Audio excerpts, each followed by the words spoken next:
Hello everyone. कल हम लोगों ने अपनी सक्सेस स्टोरीज में एक बच्चे से मिलवाया था जो महज 18 साल का था और अब उसका 6 जून से पहले उसको अपने डॉक्यूमेंट्स जमा कराने हैं क्योंकि एयरफोर्स में उसका सिलेक्शन हो गया था। लगते ही उसकी जॉब जो है वो बता रहा था 40,000 प्लस पड़ेगी जो उसको सैलरी मिलेगी। तो आप ये लगा लीजिए कि 18 साल का जो बच्चा 40,000 रुपए लेने लगेगा तो उसकी लाइफ तो बिल्कुल आप ये मान लीजिए पूरा सीन चेंज हो गया। उसके पेरेंट्स से आप मिले थे कल, उसके फादर जो थे बता रहे थे कितनी लंबी ट्रेवलिंग करते हैं, पूरे दिन में वो 4-4 6-6 घंटे उनको आने जाने में लग जाते हैं। अपना कोई साधन नहीं था जिस कारण वो कभी लिफ्ट मांग के जाते हैं, कभी कितनी परेशानियों से जूझते हुए।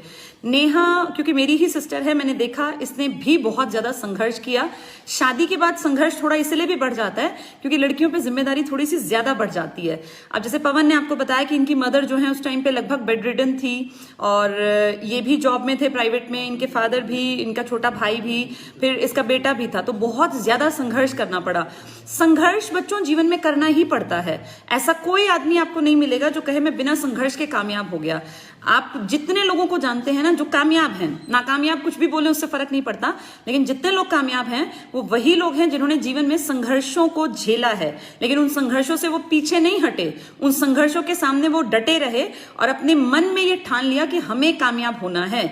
दिन रात उनके पास भी 24 घंटे ही थे, लेकिन उसमें दिन रात पढ़ पढ़ के वो लोग आज इतनी ऊंचाइयों पर पहुंच गए कि जो वही बात है कि जो भौंकने वाले हैं वो पीछे रह गए और ऐसे लोग देखो आज लाखों रुपए कमा के बैठे हैं। अभी नेहा ने बताया कि महज कुछ महीनों में ही 3.5 लाख रुपए उसको जो है सरकार से मिल चुके हैं। क्योंकि नेहा कितनी पड़ती है ये सैलरी एक महीने में? अराउंड 54,000। अच्छा, 54,000 के आसपास इसको सैलरी पड़ती है, जिसमें कटने के बाद इसको 48,000 के आसपास आते हैं। एक और बड़ा अच्छा इंसिडेंट मुझे याद आया, बता देती हूँ।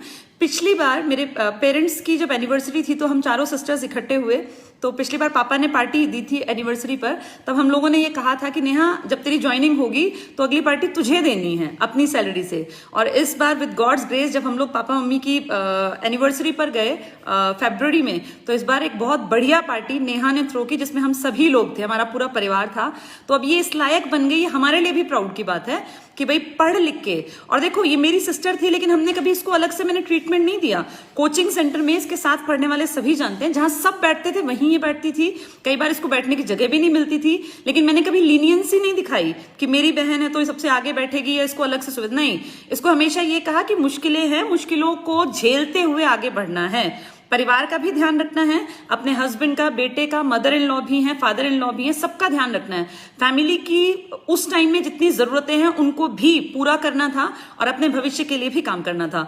और बहुत मेहनत की, लेकिन वो मेहनत देखो 1 साल की अब कहाँ है, अब सिर्फ खुशियां ही खुशियां दिखती हैं। वो मेहनत अपने आप फिर छोटी नजर आने लगती है। हाँ, लेकिन उस दौर में लगता है कि जीवन बहुत संघर्षमय है, पता नहीं क्या होगा क्या नहीं होगा, लेकिन एक बार की तैयारी इस लायक बना देती है कि आज नेहा इस लायक है कि वो अपने साथ साथ और भी लोगों का खर्चा उठा सकती है जरूरत पड़ने पर। पवन ने बताया इनका ऑपरेशन हुआ था लास्ट ईयर, तब नेहा की ज्वाइनिंग का टाइम था, तो ऑपरेशन के चलते फिर इनको 5-6 महीने घर रहे ये। उस दौरान कोई टेंशन नहीं हुई क्योंकि घर में बंधी हुई सैलरी आ रही थी। आम इंसान को और क्या चाहिए, अगर घर में बंधी हुई सैलरी आने लगे। लॉकडाउन पीरियड में सबसे सेफ कौन रहे? जिनके घर में बंधी हुई सैलरी आ रही थी। लाखों की तनख्वाह लेने वाले जब घर बैठे थे, बहुत सारे लोगों को कुछ नहीं मिला, तब गवर्नमेंट सर्वेंट सबसे ज्यादा सेफ थे।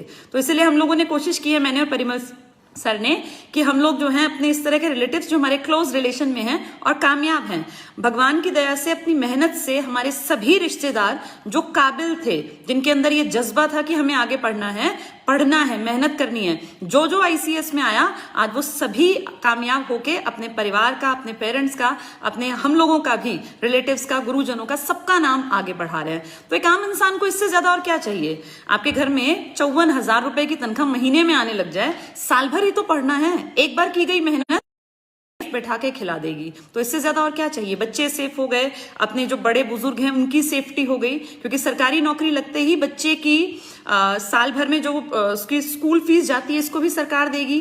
जो पेरेंट्स हैं या जो ये अपने इन लॉज हैं, इन सबको भी अगर कोई दिक्कत होती है तो सरकार सारा खर्चा देती है। सरकारी नौकरी जिसके पास है ना, वो सेफ हैंड है मेडिकल फैसिलिटी को लेकर भी। यही चीजें तो टेंशन है घर परिवार में, भाई कोई दिक्कत होगी तो कहां से क्या करेंगे, लेकिन अब ये सब सेफ हो जाते हैं जो सरकारी नौकरी नौकरी पे जाते हैं। इससे बढ़िया कोई ऑप्शन नहीं है, हमें ऐसा लगता है। इसलिए हम ये बार बार कहते हैं कि 12वीं के तुरंत बाद सरकारी नौकरी का रास्ता पकड़ लेना चाहिए।